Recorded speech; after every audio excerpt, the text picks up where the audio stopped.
Hi hello welcome to N9 media.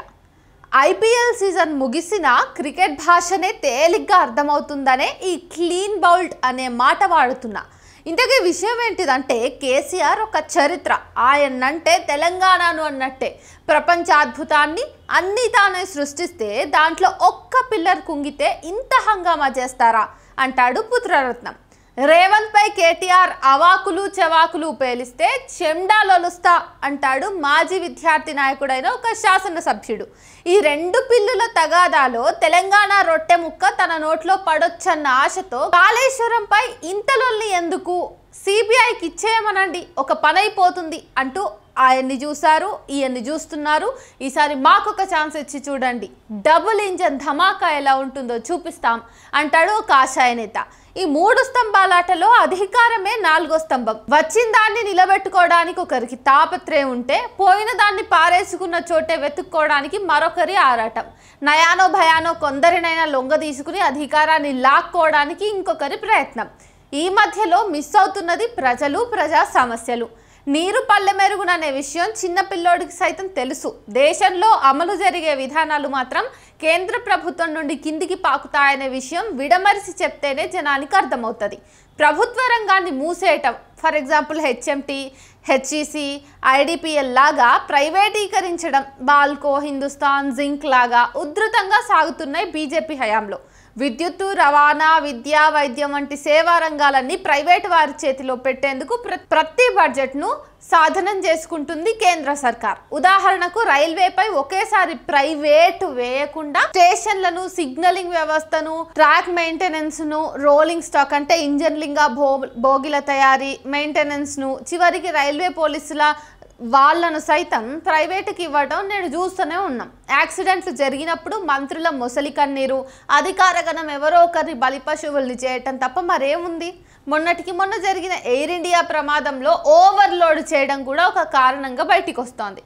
250 మంది ప్రాణాలు పోయిన తర్వాత ఏం గుణపాఠాలు తీస్తే ఏం ప్రయోజనం? ఈ విధానాల ప్రభావం అన్ని రాష్ట్రాల్లో కనబడుతుంది.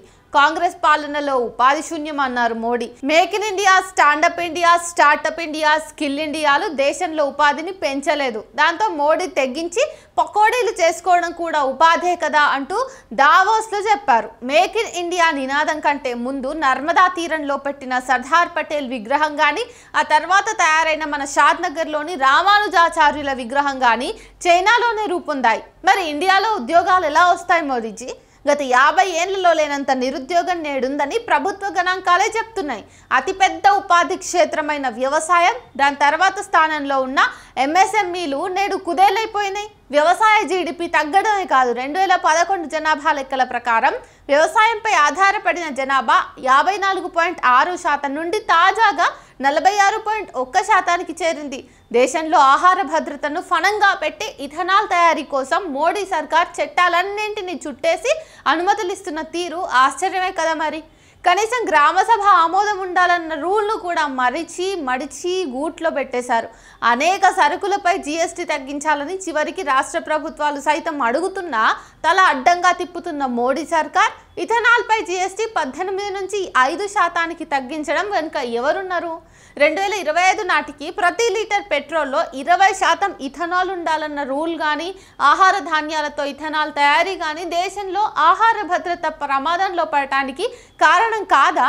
బీఆర్ఎస్ ఒక ప్రాంతీయ పార్టీ కాబట్టి 2018 వరకు బీజేపీతో అంటగాగిందంటే అర్థం చేసుకోవచ్చు. కానీ దేశంలో కాంగ్రెస్, బీజేపీతో ఢా అంటే ఢా అంటున్నట్టుగా చెప్పుకుంటున్న వాళ్ళు కూడా ఇట్లనే చేయదలుచుకున్నారా? మొదట మోడీని పెద్దన్న అని సంబోధించడం, నేడేమో బండారు దత్తాత్రేయని అజాత శత్రువు అంటూ కితాబివ్వడమే కాదు, తాను బీజేపీ స్కూల్లో చదువుకున్నానని, టీడీపీ కాలేజ్లో పాస్ అయ్యి రాహుల్ గాంధీ దగ్గర ఉద్యోగం చేస్తున్నానని మన ప్రభుత్వ పెద్దలు చెప్పుకోవటం ద్వారా కనీసం కాంగ్రెస్ కార్యకర్తలకు ఏం సందేశం పంపదలుచుకున్నారు? పివి నరసింహారావును మోదీ, కేసీఆర్ ఇద్దరు ఆకాశానికి ఎత్తడం దేనికి సూచన? వీరికి ఆ వ్యక్తుల కంటే వారి విధానాలే ముఖ్యం. అది చెప్పకుండా వ్యక్తుల చుట్టూ రాజకీయాల్ని తిప్పుతూ సంసారం నెట్టుకొస్తున్నారు. ఇటువంటి విధానాలు అవలంబించే వారిని క్లీన్ బౌల్డ్ చేసి ప్రజా సమస్యలనే ప్రధాన ఎజెండాగా చేయాల్సినటువంటి వాళ్ళని గద్దెనెక్కించడమే మన ముందున్న కర్తవ్యం.